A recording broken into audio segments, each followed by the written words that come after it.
Nikki Haley in Tuesday's New Hampshire primary. Despite the loss, however, Haley vowed to stay in the race and is hoping to score a win in her home state of South Carolina late next month.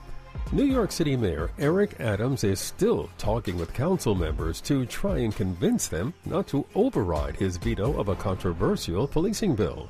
The African-American mayor says the How Many Stops Act would force officers to spend more time filling out paperwork and less time policing. And that's the latest. I'm Mike Moore from your 24/7 news source, the Black Information Network and BINnews.com.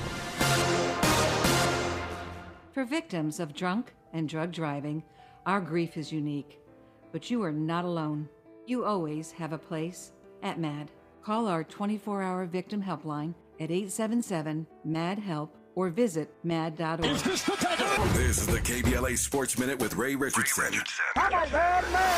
The Clippers pulled away late in the fourth quarter last night to beat the Lakers by 11. A sore left ankle kept LeBron on the bench in street clothes. Kawhi Leonard had a triple-double with 25 points, 11 rebounds, and 10 assists, 23 points and 10 assists for James Harden. At 28-14, the Clippers are now 1.5 games behind Minnesota and Oklahoma City for the best record in the Western Conference. Chris Paul of the Golden State Warriors and Malcolm Brogdon of the Portland Trail Blazers are major investors in Ava DuVernay's new film, Origin. The movie premiered Friday at theaters nationwide. Top 5 women's college basketball teams in this week's rankings: South Carolina, Kansas State, Colorado, UCLA, and Iowa. On the men's side, UConn, Purdue, North Carolina, Houston, and Tennessee. No debates, no speculation, just the info you need. That's your KBLA Sports Minute. I'm Ray Richardson. More news, opinions, and conversation when we come forward on KBLA Talk 1580. Climate is king. At KBLA Talk 1580, we believe that caring for the community means caring about the climate. You might have heard that we announced a pretty bold 12-month, $2 million campaign to do 4 things. Increase climate literacy, turn up the volume on communities of color in the climate conversation, connect everyday people with the resources they need to survive and thrive, and highlight frontline climate justice crusaders of color throughout this year. KBLA Talk 1580 will be bringing you insightful interviews on all of our shows to help raise your climate IQ. Each quarter this year, we will also be hosting free climate events in various communities throughout the city with food, fun, and forward-thinking conversations. Thanks to partners like LADWP, Metro, Caltrans, the Sierra Club, the California Community Foundation, the California Endowment, AQMD, MWD, and more. You'll also be hearing more about a couple of national town halls broadcasting live from Los Angeles, to which you will be invited. And we'll be rolling out a robust social media campaign on all our platforms, as well as an outdoor media campaign, all designed to educate, enlighten, and empower you in our fight for climate justice. We want cleaner air. Caring about the community means caring about the climate. At KBLA Talk 1580, we believe that we really can change the world if we care enough. If we care enough. If we care enough. If we care enough. If we care enough.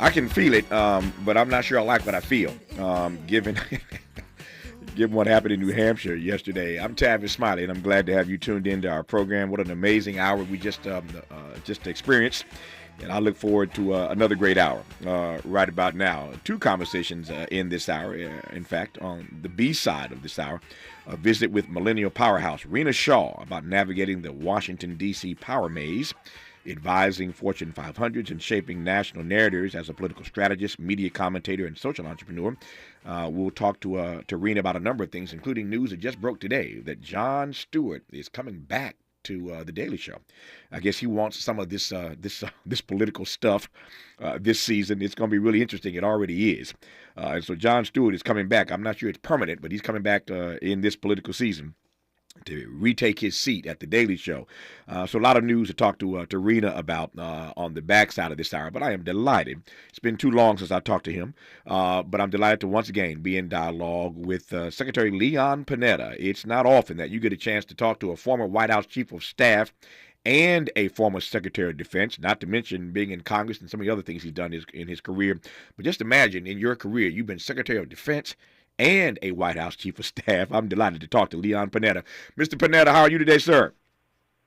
I'm doing great, Tavis. How are you doing? Man, if I complained, I'd be an ingrate. It's good to hear your voice again. Let me start, as always, by saying thank you for your service down through the years, and thank you again for always taking our phone call and coming on when I want to talk to somebody of your stature. And I want to talk to somebody of your stature right now because I need you to tell me that we're going to be all right. When I look at New Hampshire, they've all tried, and Donald Trump apparently is going to run the table. I don't need to say much more to you. How do you read this unique and interesting American moment that we find ourselves in, sir? Well, it's obviously of great concern. I think those of us who love our country and love our democracy and really believe in what this country is all about, it's very difficult to imagine that that a former president who basically tried to inspire an insurrection at the U.S. Capitol and destroy our democracy is now back in the mix. Somebody who's denied the election, that the election results, continues to deny those election results, and I think it says a lot right now about America in terms of being concerned about our democracy. There are a lot of people that are frustrated and angry. I tell students at our institute that in a democracy we govern either by leadership or crisis, and if leadership is not there, then we'll tend to govern by crisis. And I think what's happening in New Hampshire, what's happening in the election, is an indication that people are angry at what's going on in our democracy. The institute he references is the Panetta Institute. We'll talk about that and the work they do there later in this conversation. But let me just pause for a second because you said something now that I want to give you a chance to unpack right quick. And that is that you are expressing, obviously, some concern about the fragility of our democracy in this particular moment. So you look at this guy, to your point, a former president who was involved in an insurrection, tried to overthrow the government, and yet everybody, not everybody, but many of the people who have run against him have gotten out of the race and endorsed him. Most recently, Ron DeSantis, Tim Scott come to mind. Say nothing of all the folk in New Hampshire, Iowa, and elsewhere who have and will vote for this guy. What does it say to you about our democracy that there is a significant number of fellow citizens who would vote for a former president when the evidence suggests that that former president tried to overthrow the U.S. government, was involved in insurrection, and yet that does not stop them from supporting his candidacy? How do you read that? Well, Tavis, I've often said that in my over 50 years of public service, I've seen democracy in Washington at its best, and I've seen Washington at its worst. And the good news is I've seen democracy work. I've seen Republicans and Democrats who are willing to sit down and work together and try to solve the problems facing our country. And I was there when frankly the system worked, and you could work together and you could solve problems. But for the last few years, we've seen dysfunction in Washington. We've seen a divided Washington, unable to come together and to solve problems. And I think there's a price to be paid when that happens, and the price is you begin to lose the trust of the American people in our system of governing. And I think there's a lot of that going on. People are angry, people are frustrated, and they're prepared to vote for somebody like Trump just to blow up the system and be able to shake it up. And unfortunately, what we need right now more than anything is leadership, people that are willing to do what is right, to try to make sure that our country abides by its Constitution, that we abide by the rule of law, that we abide by free and fair elections, and that we're willing to say the truth. And we're dealing with a candidate in Trump who doesn't abide by any of those very important qualities that we need in a president. When we come forward, I want to talk about leadership. You mentioned the Panetta Institute, and that's what you all do there. I want to talk about leadership, and I got a couple of questions specifically just about that and the kind of leadership we need in this moment in this country. We're talking to Leon Panetta, a former White House Chief of Staff, former Secretary of the Defense Department, former member of Congress, former, and now running the Panetta Institute. He's a brilliant guy, and I'm glad to have him on. You're listening to Tavis Smiley. You're listening to Tavis Smiley. Ranked number 45 on the Heavy 100 list of the 100 most important radio talk show hosts in America. What is dedication? My biggest fear in the middle of my addiction was that my kids wouldn't have a father. And I started thinking, you know what? This isn't my story. I definitely had to become a better man to be a better father. It's important to me that my kids are empowered and truly believe that if they can think it, they can do it. That's dedication. Visit fatherhood.gov to hear more. Brought to you by the U.S. Department of Health and Human Services and the Ad Council. Joey from Vermont, a farmer trying to get through the winter. Adriana from South Carolina, a single mother living paycheck to paycheck. Liam from Ohio, an injured father struggling to provide for his family. Hi, I'm Shanola Hampton, and I support the Feeding America network of food banks because they help provide over 6 billion meals to people in need each year. Learn more at feedingamerica.org. At KBLA Talk 1580, we do Black history every single day. In fact, as the only Black talk radio station west of the Mississippi, we are Black history. Our annual Black History Month luncheon is fast approaching, and we want to be sure to give you ample time to get your company, organization, church, or group to join us at this year's celebration on the last day of the month, Thursday, February 29th at noon. Last year, we honored iconic local Black media personalities, including Pat Harvey, Jim Hill, Mark Brown, Beverly White, Sandy Banks, and Pat Prescott, and raised $20,000 in scholarships. This year, we're honoring Black Hollywood creatives who have used their artistic genius as climate justice champions.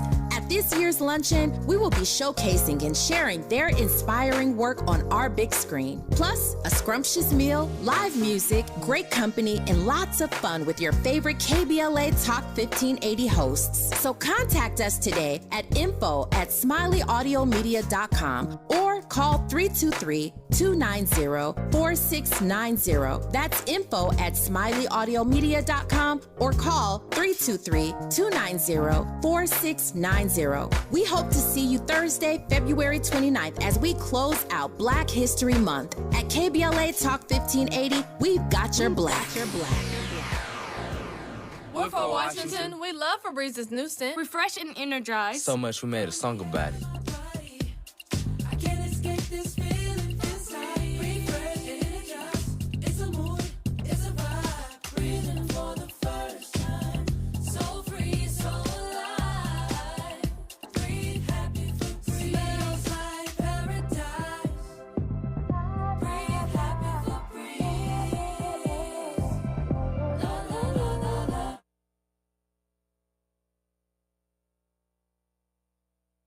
Helping to make you the most knowledgeable person in your circle of friends. This is Tavis Smiley.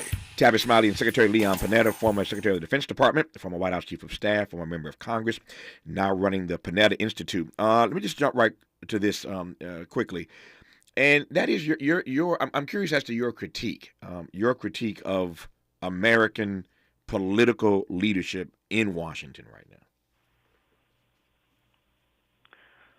Well, it speaks for itself. As I said, I tell these students that in our democracy we govern either by leadership or by crisis. If leadership is there and willing to work together to try to solve the problems facing our country, we can avoid crisis. But if that leadership is not there, then we'll govern by crisis. And very frankly, Washington right now governs by crisis. They can't deal with a budget, so they pass these continuing resolutions. That's just a Band-Aid, just kick the can down the road. They can't deal with immigration reform and the challenges of that. They can't deal with the whole issue of providing a supplemental that'll help Ukraine, help Israel, help to Taiwan. They're bogged down. And so what you're seeing right now is a Washington that's gripped by crisis and gridlock.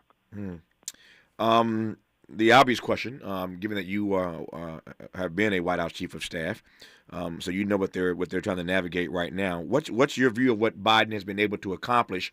And if I read the polls and surveys and studies, why he's not getting credit for whatever he's been able to do? Well, I've known Joe Biden for over 40 years, and Joe understands how Washington's supposed to work. He's been there when Washington did work, and as a matter of fact, as president, did a pretty good job in trying to work together to develop bipartisan approaches to dealing with our economy, with our infrastructure, dealing with climate change. I mean, he really has made an effort to try to make government work. The problem is that presidents can't do it without leadership in Congress. And right now you've got a House of Representatives that's a catastrophe because they can't get their act together. They don't know what they want to support. They're talking about trying to do something on immigration reform, but when it comes to cutting a deal, a lot of them are saying, well, maybe we shouldn't agree on anything, but rather just have an issue to have in the election. So that's the kind of terrible leadership that is there right now. And so, if our system is going to work, people have to recognize that they're elected to govern this country and to solve problems, not to just kick the other side in the rear end. Speaking of solving problems, give me your earnest view. I mean, I hear you framing these things in the way that you do, but I want to press on this though. Let me just ask you point blank. How fragile do you think our democracy is? And I'm pausing because I know that people who've served in government the way you do oftentimes don't want to give you a real transparent answer, even if they believe that our democracy is hanging over a cliff. They won't do that because they're going to be quoted somewhere saying that. But I'm really pressing sincerely on what you make not just of our politics, but the state of our democracy. Well, I'm very concerned about the state of our democracy, and I think the biggest example of that was on January 6th when a mob attacked the U.S. Capitol and brought our democracy to a halt. My God, if people don't understand how fragile our democracy is, all they have to look is at that situation where a mob attacked the United States Capitol and brought our democracy to a halt. So it is fragile, and yet the strength of our system is it's dependent on people. The Constitution starts with the words "we the people," and we are the ultimate check in our democracy. I mean, we've been through over 200 years of crisis, but somehow we've always been able to survive. And I think we will again. But it's going to take we the people coming together, casting our votes, being part of democracy, doing our duty to democracy, and making sure that we elect people who understand that their responsibility is to govern, not to just pound their shoe on the table. Well, that's the scary part, back to what we were talking earlier. When there are 70-plus million people, whatever Donald Trump got last time, when there are 70-plus million people who are prepared to vote for a guy who, to your point, was working to overthrow that government, that's the scary part. And obviously they don't speak for everybody, but that's a lot of American citizens. That's a lot of fellow citizens who are prepared, again, to vote for someone who has engaged in that kind of insurrection. It's scary. I'll leave it there for the moment, but that's what I was pressing toward earlier when I talked about how you read this moment that we're in. Let me pivot. You mentioned Israel a moment ago. You meant a number of things, that Ukraine, Israel, and you suggested basically that Congress is not doing its job or doing what it ought to be doing to give money to Ukraine, give money to Israel. Do I take from that, as a former Secretary of Defense, that you don't have a critique right now of Israel in the Middle East and what they're doing and how they're doing it? Well, I said that democracy is under attack right now in the world and to some extent here in the United States. And I think that when democracy in Ukraine was challenged by Putin, who invaded that country, we took a stand and said, a dictator cannot just invade another country because he doesn't like the decisions that people make about how they govern themselves. And so we need to be there. In Israel, Hamas attacked Israel because they don't like Israel. They don't like the democracy that Israel has there. They don't want an Israeli state. And so they're going to kill and destroy and rape as they did and try to undermine Israel. So, yeah, I think we do need to support Israel in this effort. And look, war is hell. I understand the concerns about war, and ultimately Israel's going to have to decide how they're going to continue to target Hamas and try to get rid of the leaders in Hamas and not have to destroy the rest of Gaza. I mean, that's something Israel's going to have to decide, but frankly, we do need to help support Israel because, we cannot have terrorism, just like we can't have Putin, we can't have Xi in China, we can't have Kim Jong-un in North Korea, we can't have the supreme leader in Iran running our world and trying to dominate democracies in our world. We, as the United States, have to be a leader in the world and basically work with our allies to protect democracy, and I think that's what we're trying to do. I respect that, but my question was whether or not you have any critique of the way that Israel has waged this war, and I that's the part I'm pressing on. Is there any? I mean, I hear your point about us supporting Israel. Is there any critique at all there? Look, I think we all have critiques about. That's what I'm asking. Yeah, we all have a lot of critiques about how wars are fought, whether we're doing it or whether somebody else is doing it. And yeah, I have critiques. I think they've made mistakes. The one thing we did after 9/11. When we were attacked by terrorists is we went after those terrorists. I was in the CIA. We did everything we could to go after the leadership of Al-Qaeda, and we were successful. We took down bin Laden. We took down the leadership of Al-Qaeda. And you know what? They never again attacked the United States of America. That's what Israel has to do with Hamas. They've got to target the leadership of Hamas and be much more refined in the way they go after that leadership, because ultimately they're not going to be able to totally destroy Hamas. There are the thousands of people who are part of Hamas. So they've got to be more targeted. They've got to be concerned about making sure we provide humanitarian aid to those that are victims of this war, and they've got to get the hostages returned. So they've got to focus on what is necessary in order to make sure that they do survive as a democracy in that part of the world. Yep. I'd only add to what you said a moment ago that after we went after Al-Qaeda, they never attacked us again. They never attacked us again as yet. We ain't been attacked again as yet. But I only raise that because I'm curious as to whether or not you have concerns about our own vulnerability in the months and years to come. Yeah, look, this is a dangerous world. I think, the American people need to understand how dangerous it is. I mean, you've got Russia and Putin who invaded another country and continue to, frankly, do everything they can to undermine our democracy in this country. You've got Xi in China who's made clear that he wants China to be the number one military power in the world, and he's threatening to to go after Taiwan, which is another democracy in that part of the world. We've got North Korea. We've got Iran. We've got terrorists like Hamas, terrorists that are out there who continue to want to attack our country. So, look, we're living in a dangerous world right now. And, you're talking about somebody like Trump who doesn't believe that the United States should be a leader in the world. He believes that we ought to be isolationists. We ought to basically walk away from the world.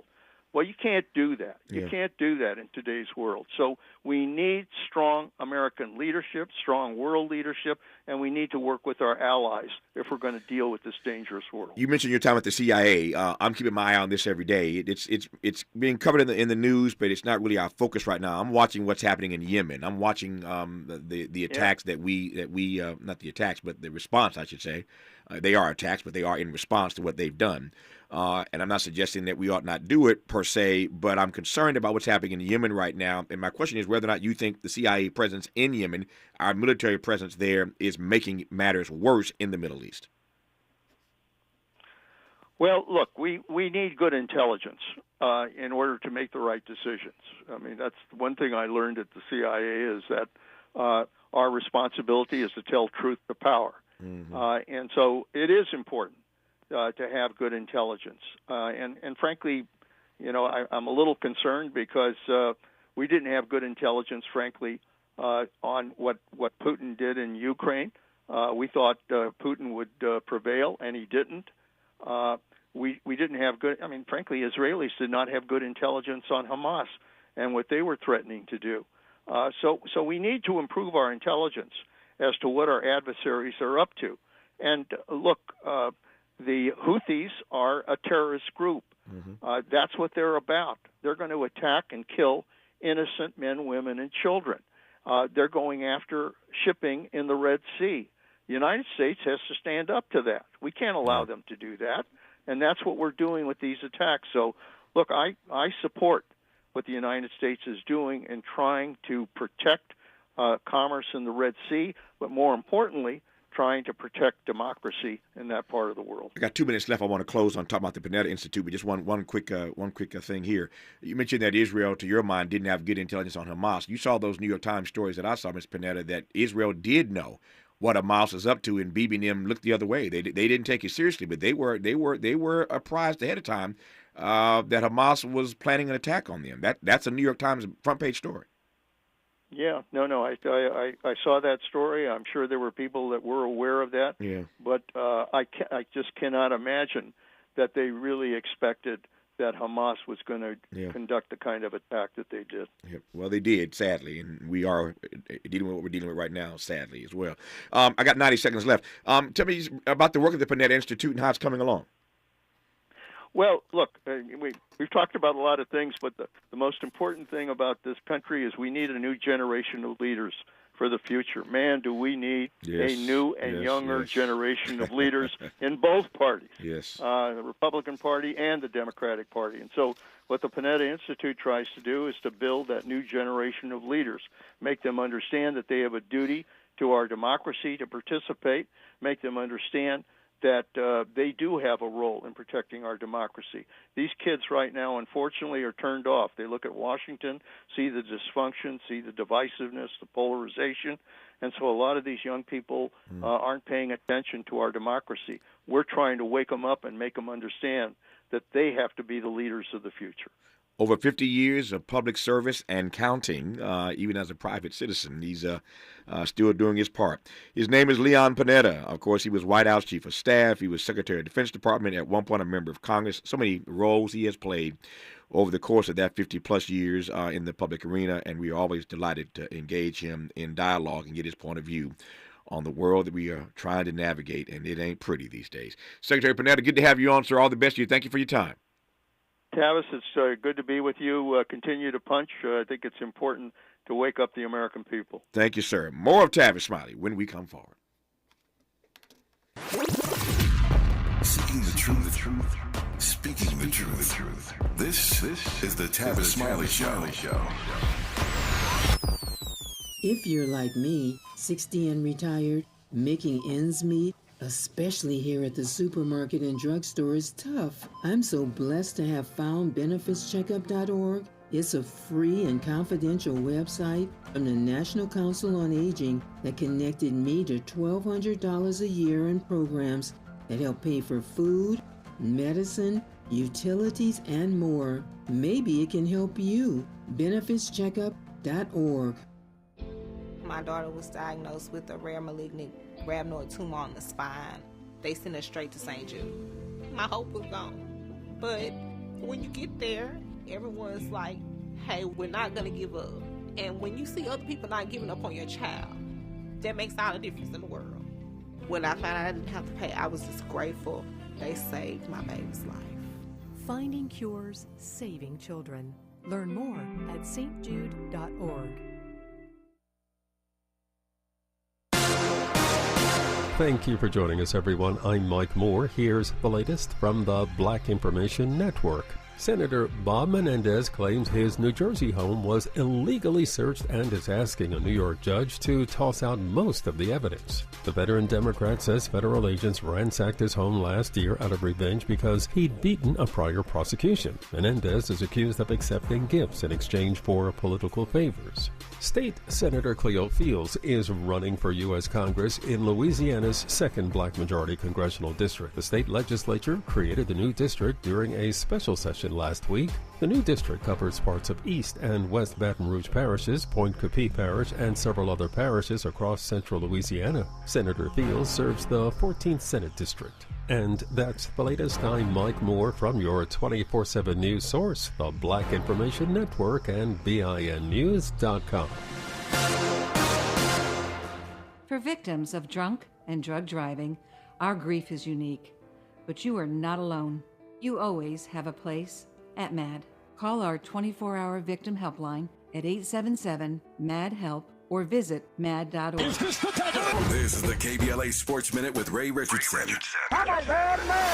The Clippers pulled away late in the fourth quarter last night to beat the Lakers by 11. A sore left ankle kept LeBron on the bench in street clothes. Kawhi Leonard had a triple-double with 25 points, 11 rebounds, and 10 assists, 23 points and 10 assists for James Harden. At 28-14, the Clippers are now 1.5 games behind Minnesota and Oklahoma City for the best record in the Western Conference. Chris Paul of the Golden State Warriors and Malcolm Brogdon of the Portland Trail Blazers are major investors in Ava DuVernay's new film, Origin. The movie premiered Friday at theaters nationwide. Top 5 women's college basketball teams in this week's rankings: South Carolina, Kansas State, Colorado, UCLA, and Iowa. On the men's side, UConn, Purdue, North Carolina, Houston, and Tennessee. No debates, no speculation, just the info you need. That's your KBLA Sports Minute. I'm Ray Richardson. More news, opinions, and conversation when we come forward on KBLA Talk 1580. We've got a lot to talk about.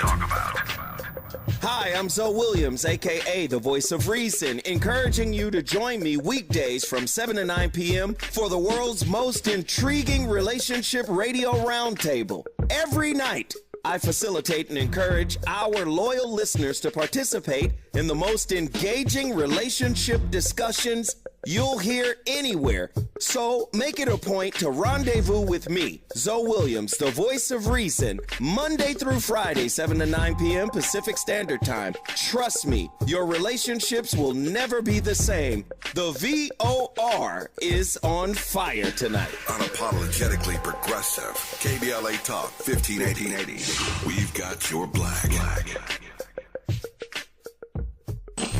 Got me a damn girl on my team. At KBLA Talk 1580, we believe we have the best tag team in morning radio. Dominique DePrima and Tavis Smiley. As the first black woman in Los Angeles to anchor a morning drive talk radio show, Dominique covers local politics like a blanket. Weekday mornings from 6 a.m. to 9 a.m. At 9 a.m., Dominique passes the baton to Tavis Smiley, who talks to everybody about everything every day until 12 noon. KBLA's dynamic duo, Dominique and Tavis. It's no wonder the LA Civil Rights Department is honoring Dominique DePrima this year at its Tell Our Story honoring black journalist leaders and storytellers event Thursday, February 8th.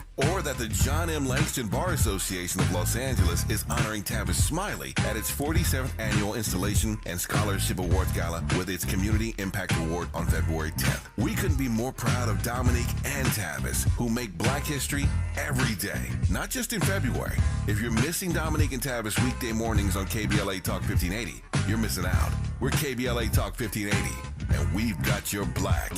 Holla, yeah!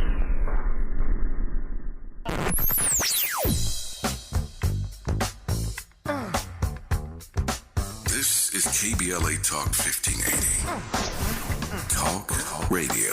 That's music to your ears. We're unapologetically progressive. KBLA Talk 1580. Got issues with youth or high school sports? Positive Coaching Alliance can help. PCA, a national nonprofit, offers more than 1,000 free online resources for youth and high school sports coaches, parents, students, and administrators. Visit PCADevZone.org. You like your style, guy? At KBLA Talk 1580, we are unapologetic about amplifying the voices of those who have historically been left out of the conversation. As we approach our 3rd anniversary this summer, the problem with talk radio in Southern California specifically, and America more broadly, is virtually unchanged. All day, all night, all white. We make no apologies for our prime audience, but true to the best of our tradition, we're committed to expanding justice and freedom for all. So when we receive messages from listeners like Neil, we just smile. I realize that I'm not your target demographic, but I love listening to your station as it is the only progressive station on the dial. That's us. Unapologetically progressive. KBLA Talk 1580.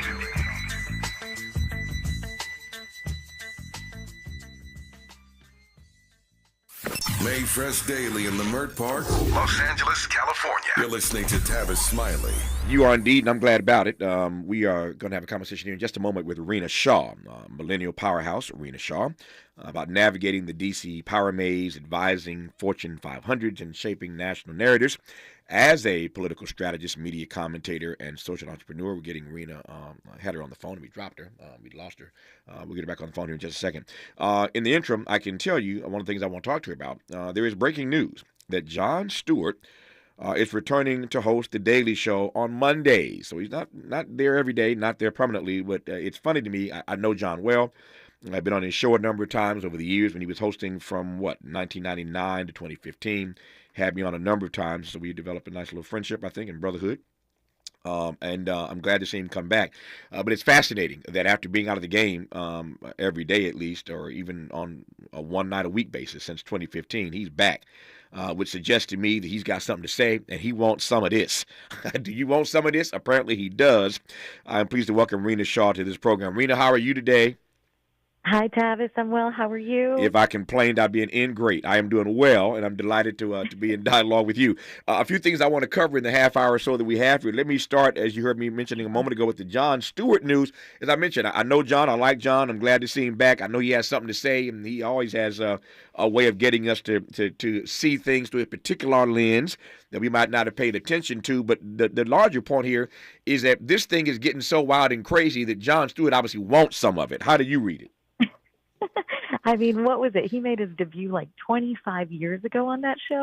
And I think he's like a warm cup of hot cocoa, for me at least. Like, he was there in my formative years talking about things that mattered, but putting the spin on it that he's known for. And whether you just like him or love him, I think this is something to feel good about, because he really revolutionized late night television. And to see him come back, and he did that with others too. But look, to see him come back and to know what he's done in his years out, kind of, the advocacy, the passion, the real love for change and connecting with his fellow Americans, I think he's going to translate a bit of that to the screen again. Yeah. And it's needed in these times. Yep, I think you're right about that. He has a unique way of getting us to pay attention and to focus on the issues that really matter. But as I'm thinking about Jon Stewart while you're talking, Rena, my mind is I got two thoughts competing in my mind at the same time. Let me try to break them down and get your take on it. I'm thinking about the way that Jon covers the news, and I'm thinking about the way that the news covers this campaign. And there are two thoughts in my head. Bill Maher, another friend of mine, was on this program a couple of days ago. Bill was just here. And Bill was making a joke, although seriously, he was saying that the Obama years were boring for comedians. Obama just didn't give the comedians anything to work with. He was so straight-laced. He didn't make any mistakes, yada, yada, yada. I mean, so that's Bill's comedic rant, but I take his point that Obama didn't give him a whole lot to work with. Trump is a gold mine for comedians, and even Biden in his own way has been a gold mine for comedians, which leads me to ask how I should be seeing this. Should I be seeing the fact that Jon Stewart is coming back as some sort of notion of what the media that is, expects this race to be? The fact that Jon wants some of this means something. So I'm thinking that Jon is getting back in because he knows, again, this thing's going to get wild and crazy, and he doesn't want to miss the party. That's the one side. On the other side, speaking of the media, I've been disappointed for years now that the media, to my mind, has never quite figured out the right way to cover Donald Trump. I don't want to color it much more than that. On the one hand, people are excited about this campaign if you're in the media because there's a whole lot to cover and a whole lot to talk about. On the other hand, I'm not sure the mainstream media, that journalists know exactly how to do that the right way. I pass the microphone to you. Oh, Tavis, you just said so much right there that I've been chewing on for a little bit, and particularly after last night with Nikki Haley's loss in New Hampshire. Look, she didn't turn up the way that many people had expected, but it wasn't so bad. I mean, there was polling that had her, 20 points behind. She had an 11-point delta between her and Trump. That's on the side. But what we were talking about with Stewart is he is an empathetic entertainer. That era, I'm afraid, is on its way out, if not almost over.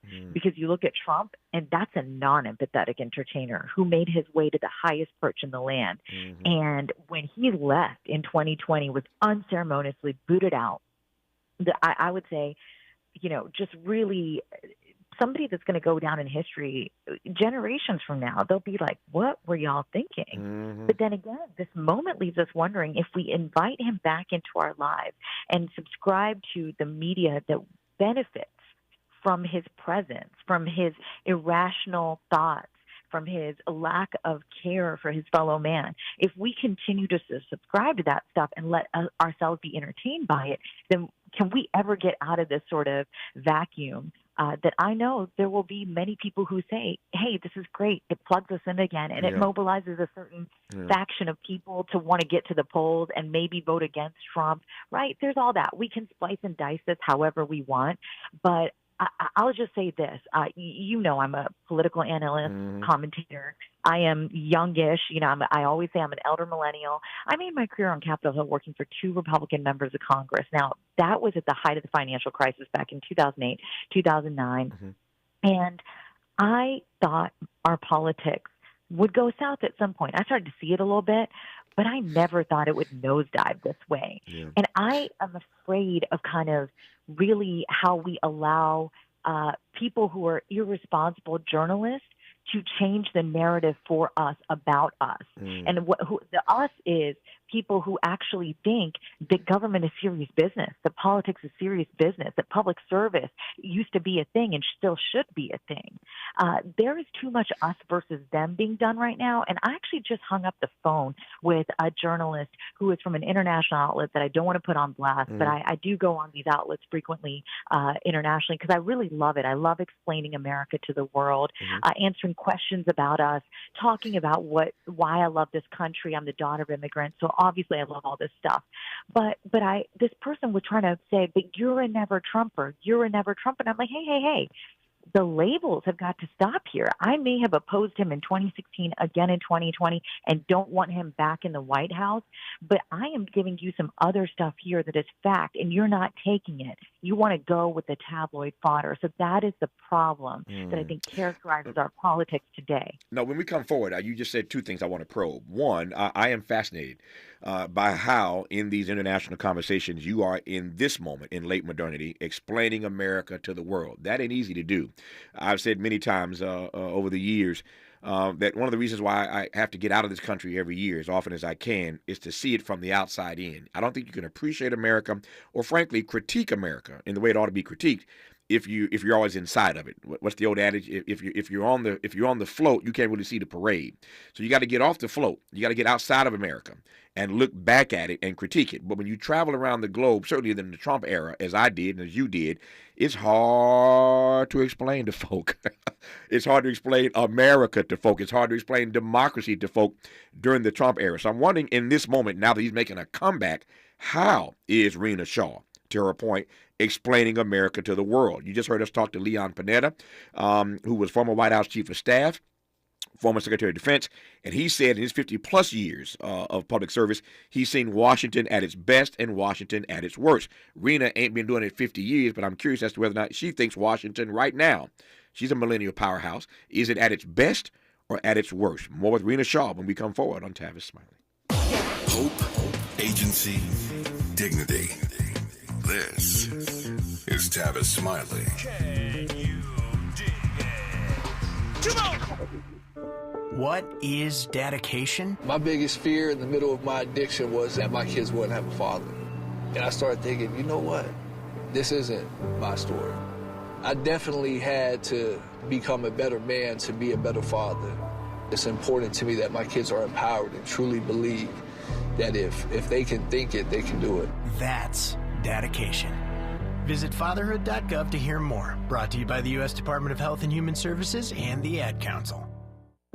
Joey from Vermont, a farmer trying to get through the winter. Adriana from South Carolina, a single mother living paycheck to paycheck. Liam from Ohio, an injured father struggling to provide for his family. Hi, I'm Shanola Hampton, and I support the Feeding America network of food banks because they help provide over 6 billion meals to people in need each year. Learn more at feedingamerica.org. KBLA Talk 1580 is the exclusive media sponsor of this light of ours, activist photographers of the Civil Rights Movement. A dynamic new exhibition on view now at the Skirball Cultural Center in Los Angeles. This light of ours showcases more than 150 photos taken by movement insiders from diverse backgrounds that reveal the vital work undertaken by a broad coalition of organizers and everyday people whose collective action changed America.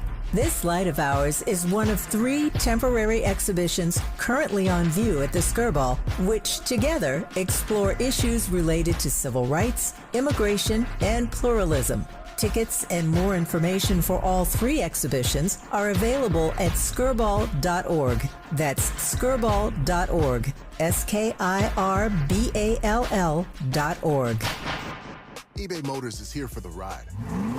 120,000 miles of night drives, daily commutes, and who knows how many. Are we there yet? Through countless fixes, elbow grease, and a new radiator, you kept your ride alive. With eBay Motors, you have over 122 million parts to keep it running. And with eBay Guaranteed Fit, they'll be the perfect fit every time. Plus, at these prices, well, we're burning rubber, not cash. Keep your ride or die alive at ebaymotors.com.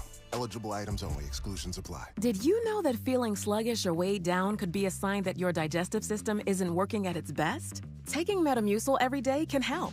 Metamucil fiber powders help promote your daily digestive health using a plant-based fiber called psyllium. The gelling action of this special fiber traps and removes waste, so you can feel lighter and more energetic. Metamucil, promoting digestive health for a better you. Learn more at metamucil.com. These statements have not been evaluated by the Food and Drug Administration. These products are not intended to diagnose, treat, cure, or prevent any disease. Let's get back to more of this rich dialogue with Tavis Smiley. Tavis Smiley and Rena Shaw, and I'm delighted to have you on this program. So, Rena, a couple of things. You were saying a moment ago, and I'm fascinated to hear your response to this question. You were explaining to us that, telling us rather, that you are often in these conversations where you're trying to do your best to explain America to the world. How's that working out for you? How are you explaining America to the world in this moment? Well, I'm definitely not throwing my hands up, even though this is not for the faint of heart. When I went into this, I thought, this is great. This is just me speaking my truth, talking about what I've learned inside the halls of Congress and around the process. And, I'm part activist, too. You don't get into this work that I have as a former operative without having a heart for change. And change is not a bad word. And I've met many a Republican who agree with me, even in the era of Obama. You can still admire people and vote against them, for example. But where we are right now, the politics have become so nasty because of the othering of folks. And so what I'm seeing from Trump in, using Nikki Haley's legal name, for example, questioning whether she's eligible for the White House simply because she was born to parents on U.S. soil who weren't yet citizens. I mean, this is the nonsense that we have to kind of wade through. What I'm doing essentially is just trying to say, these are our values. This is what this country was founded upon, and it's messy, it's imperfect. And in fact, our founders, I think, had a vision for how it would have been messy because they understood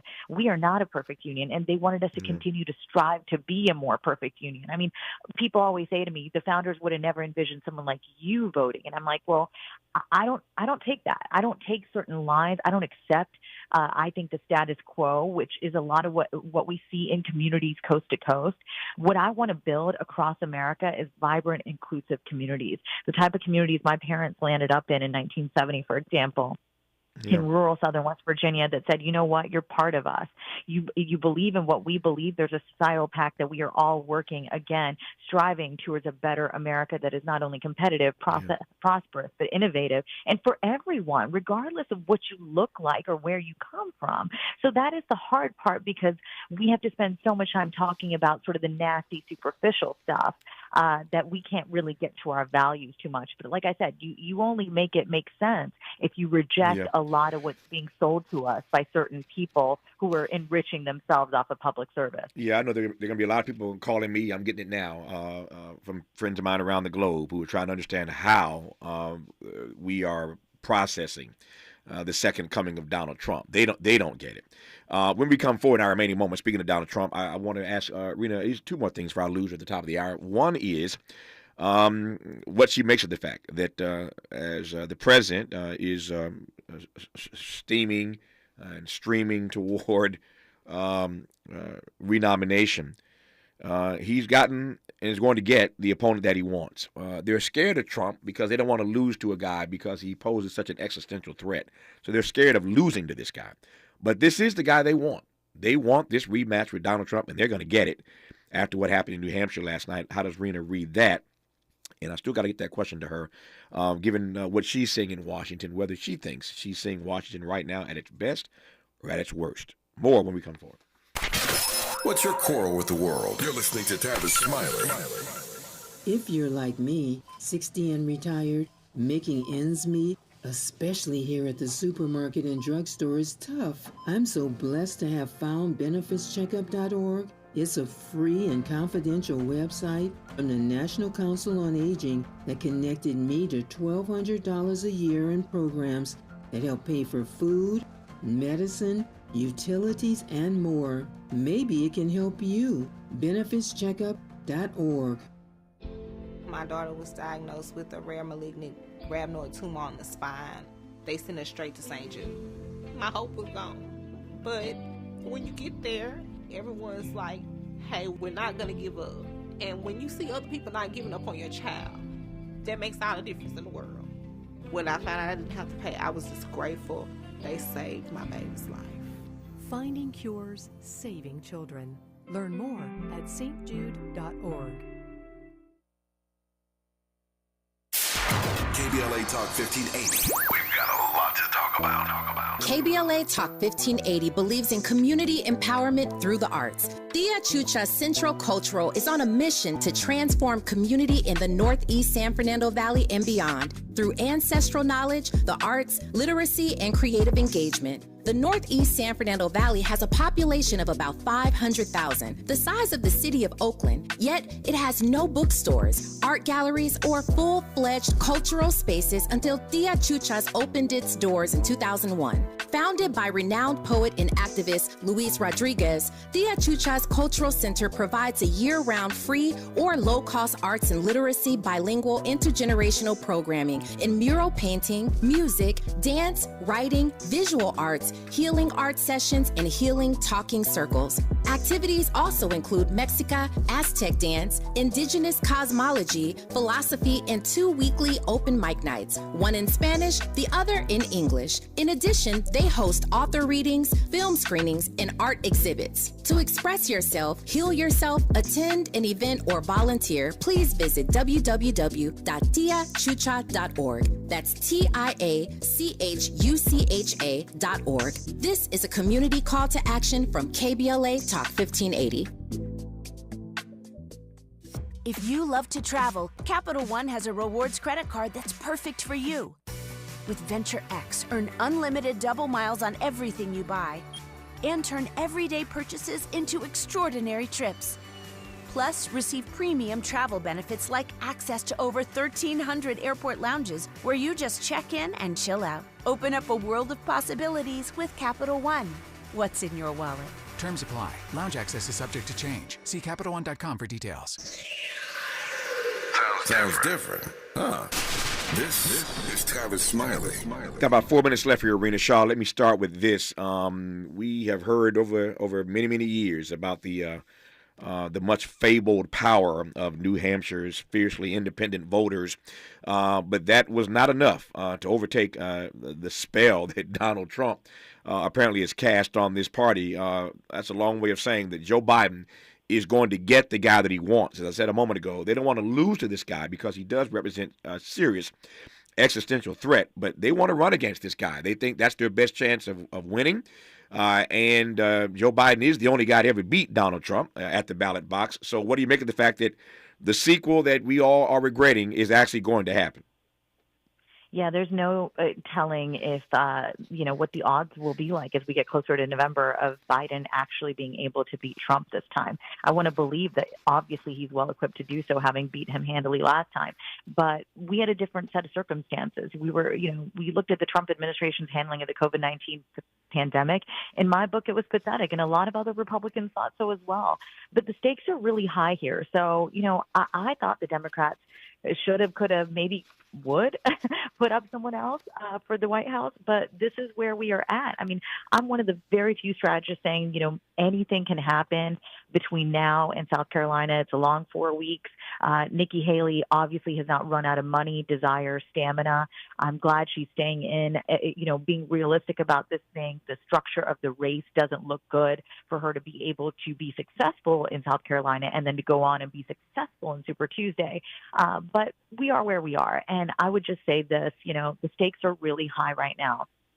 So anybody who's thinking about retreating to the sidelines, don't do that. It's not enough to just vote this time. You've got to act. You've got to do way more than vote, because it's just not enough to think we are well informed. We are an ill-informed public, but by and large, we have low levels of participation, but we are this way because we've chosen to be, and we can turn the page at any point, but it takes some degree of urgency, some degree of knowing what's on the line. And when you've got one almost octogenarian and another one who want to lead our country when the average retirement age coast to coast is somewhere between 61 and 67, we got to be asking ourselves, what's it going to take to change this? And I say, I've talked to younger conservatives in rural states, Tavis, that want the overturn of Citizens United. They want term limits, and they want to see us do better. They want to get rid of these winner-takes-all systems and advocate for things like ranked choice voting, which would make us actually feel represented. Our leaders need to understand there's a whole rising generation of people who feel hurt and who are handcuffed to mortgages right now. And you haven't got us mad enough to want to come and boot you. But the minute that happens, the people who make this kind of change happen are the people that will ensure the glory of these United States of America. I got 60 seconds left. What's your read on Washington these days? It's a messy place. It's a place where nobody wants to be a part of. When I was young and came to this town, which was almost 2 decades ago, People would ask me all the time, sure, you want to run for something one day? And I said, absolutely, because public service was always in my heart. My father talked to me about it when he was a young man in Durham, North Carolina. He would tell me stories of what it was like to be brown and black there in Durham, North Carolina in the 70s. And that kind of stuff would get under my skin, because the concept of America, as he sold it to me as an immigrant, was that anything is possible here. It's a great experiment where anyone can participate. So I always saw my place in the system. But over these 2 decades, I saw how the system is stacked against those of us who want positive change. And I can see these change makers here with me in the fight, but it's going to require us bringing in more people to the fight. We can make it a less messy place. We can make it a better place for us, but it's going to require more of us with this mentality coming here. Name is Rena Shaw, Millennial Powerhouse, who I've enjoyed having on this program to get her unique perspective. Rena, thanks for coming on. We'll do it again. All the best. You have a great rest of the day.